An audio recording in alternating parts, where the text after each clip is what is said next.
Idolatría es cuando mis hijos son más importantes que mi esposo. El orden que Dios puso es Dios, mi cónyuge y mis hijos.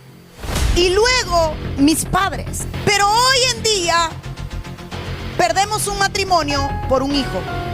Esposa, ciertamente que cuando vienen los hijos, la atención para ellos es primordial en un momento dado del nacimiento de este bebé. Pero recuerda, mujer, que tu principal propósito es tu esposo, es tu cónyuge, es él.